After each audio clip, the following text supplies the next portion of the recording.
vestiaire fait office de salle d'attente improvisée.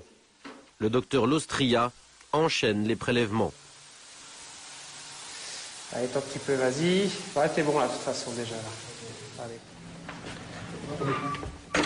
Ouais, très fort. Premier contrôle, premier coup.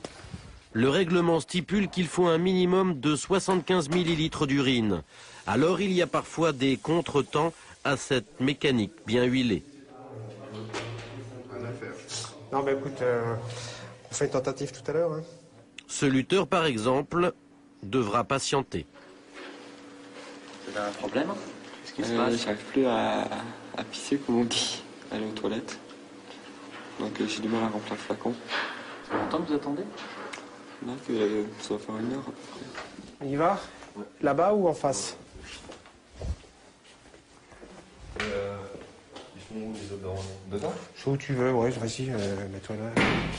Mais finalement, des fois ça marche peu quand on va dans les vraies toilettes, je sais pas ce que... Le docteur Lostria est vigilant quand les sportifs urinent. Il veut éviter toute forme de tricherie. Là, c'est un judoka qui passe l'épreuve. Excusez-moi, docteur, vous regardez le jeune athlète faire pipi? Oui, absolument. De quoi? Je suis en train de te regarder, voilà ce que je suis en train de dire. Quoi? Et ben pour être sûr que c'est bien ces urines qui sont émises dans le flacon. Parce que les tricheries classiques sont les sondes qu'on cache soit là, les poches à urine qu'on cache soit sous le bras avec des sondes, ou soit, lorsqu'on a aussi vu, les techniques plus modernes, c'est dans l'anus. Après qu'ils ont les sportifs qui ont des sondes dans l'anus, la sonde qui passe dans l'entrejambe et une sonde cachée derrière le pénis, voilà, pour être clair. Et puis, c'est bon, hein. Je crois que tu as ce qu'il faut là. Ouais, attends, on va vérifier. Donc voilà, il faut que nous qu'on s'assure que ça soit bien le... Nickel. Ouais, t'en as encore un peu? T'as encore 3-4 gouttes, non? 75. Ouais, là, t'as juste... ok, on est juste... Et ça vous est déjà arrivé de confronter à des tricheurs?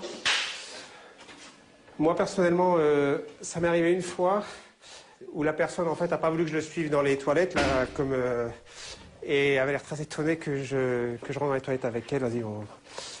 Et donc, en fait, il avait en fait préparé son petit flacon. Il n'était pas très bien équipé, lui, parce qu'il avait juste son truc dans la poche et il pensait qu'il pourrait le mettre dans le... là-dedans. Et donc, voilà, ça, c'était... Non, pas de chance, ouais. Tu choisis un comme ça, un Versapac. On va ouvrir ici, là, au bout. Pour éviter toute contestation, le médecin préleveur doit respecter des règles très précises. Et pour les amateurs, ce protocole est le même que pour les professionnels. Donc, tu as les bitognes rouges, là. Là, c'est bon, parce qu'on n'a pas besoin de ce qu'il y a dedans.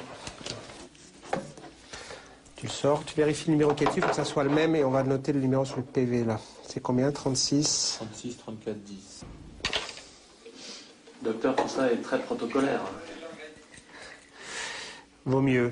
Pourquoi vaut mieux? 6,5. S'ils nous cherchent après des problèmes de vice de forme, ce que font les avocats qui sont un peu au courant fond, il vaut mieux avoir fait les choses dans les règles. Ouais. Mais bon, je pense que voilà. Hein, donc tu me verses d'abord dans le verre juste au-dessus de l'étiquette. Le judoka doit ensuite verser lui-même son urine dans 2 récipients différents. Ce sont les échantillons A et B. C'est juste au-dessous de l'étiquette là par contre. Donc l'échantillon A, c'est pour une expertise? Voilà, l'analyse, le laboratoire il va analyser l'échantillon A. Si c'est négatif, le contrôle est terminé, c'est négatif. Si jamais le A est positif, l'athlète est prévenu et la contre-expertise sera faite sur le flacon B en présence de l'athlète ou d'une personne désignée par l'athlète. Les échantillons sont mis sous scellé. Ils sont ensuite acheminés au laboratoire de Châtenay-Malabry, le seul agréé en matière de dopage en France.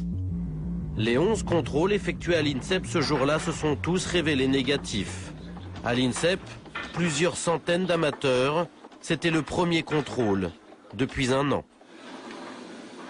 Amateurs et professionnels confondus, le laboratoire de Châtenay-Malabry ne peut effectuer qu'un maximum de 10 000 contrôles par an en France, faute de moyens.